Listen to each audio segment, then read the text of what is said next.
Hey, what's up, y'all? Sarah here. So in this video, I'm going to be talking about what do financial advisors make?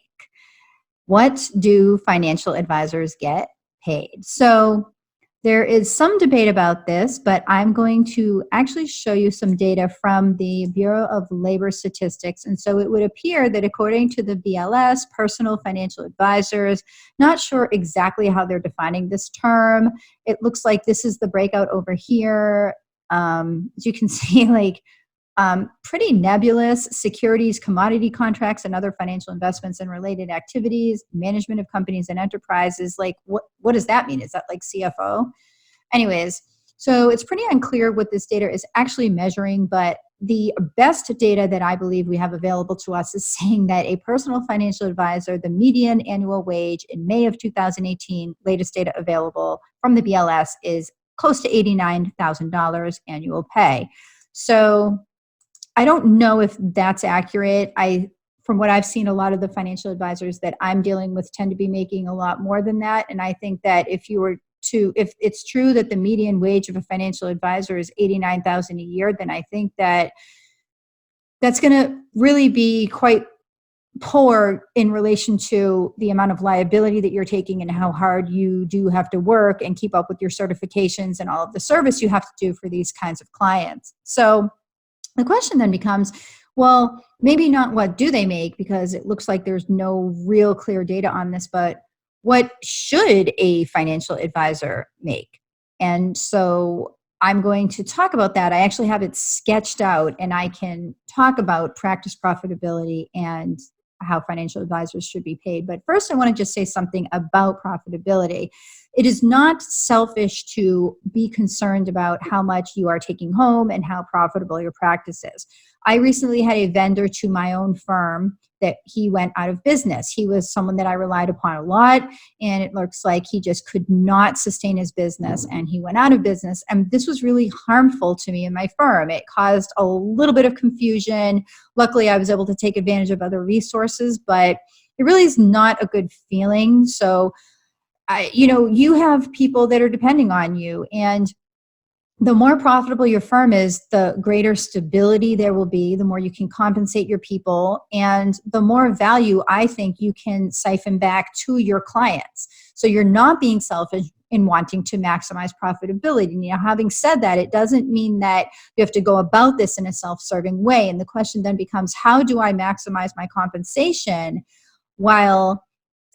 but how do I do this in a way that keeps the client's best interests in mind? And that's what I've sketched out and what I'm going to look at. So right here, I'm going to show you, this is the traditional model. Let's say that, a financial advisor is traditionally going to be having like between 100 and 150 clients. Let's say you have 120. On an annual basis, you're putting out about 1,400 hours of work. And on a weekly basis, this comes out to about 29 hours a week.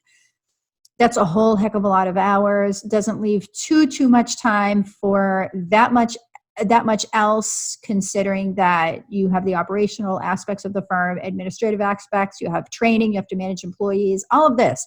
At a firm of this size, it probably wouldn't just be you. You would need some other support resources. So this comes out to a per hour rate of 125. Not great on a per hour basis. Annual revenue coming in at about 180, and then the profit margin, let's say at 70%. Now, this is assuming that you are an independent, that you're not working for like a big brokerage house and you're not a W-2 employee, like that they're going to take a big payout. Let's say that you're an independent, you have your own firm, and you are getting 70% of your revenues taken home as your top line. So this comes to pre-tax take home of 126, assuming 70% profit rate. After taxes, this is actually not that far off of the BLS data. So it's funny, right? But you have to think about it. At 120 clients in your practice, is that really a comfortable practice? I mean, you're making a living, the clients are getting service, but wouldn't you rather do what I'm calling the 7D deep model, which would advocate for fewer clients, but having much deeper relationships with them? So if you have 70 clients, let's say that they are larger clients, let's say that these are high net worth or ultra high net worth clients of like maybe 2 million to 5 million.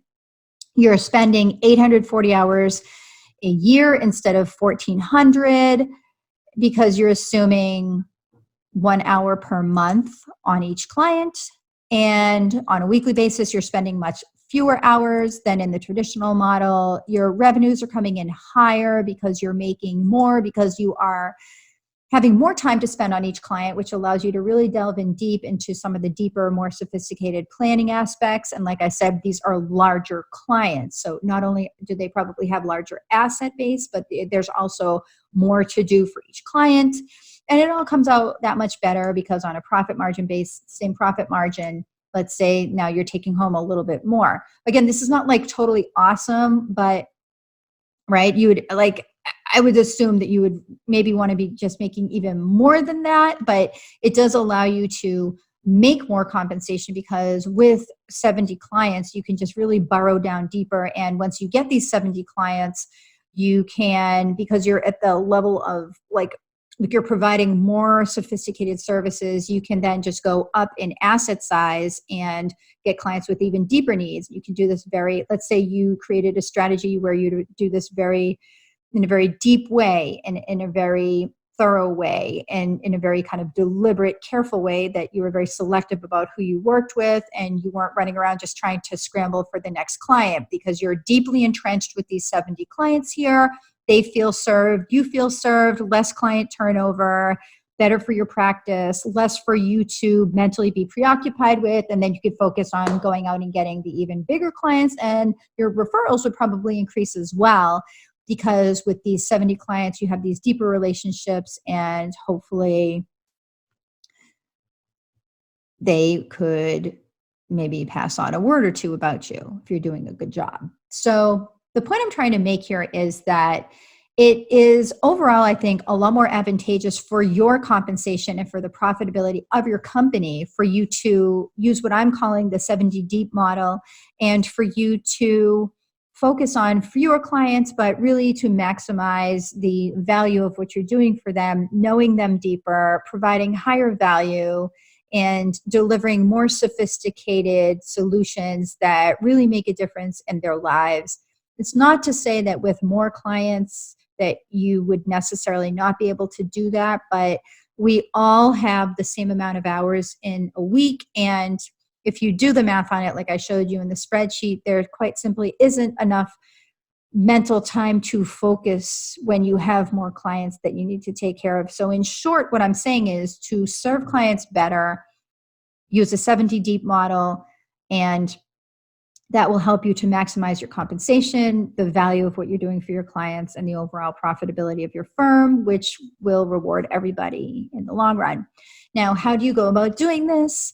One thing is I am publishing a lot about this. I have a podcast on this. I have newsletters that I write on a weekly basis. Please click below to join my newsletter list. And I also have a membership program helping people to be able to develop business with these more sophisticated clients. In order to do that, you really have to break away from the typical ways that financial advisors communicate and go about prospecting. And that's really a lot of what I talk about with my content. So I hope that you'll stay with me on my newsletter, maybe even my membership. Links are both below. Thank you everybody for watching, and please subscribe to my channel.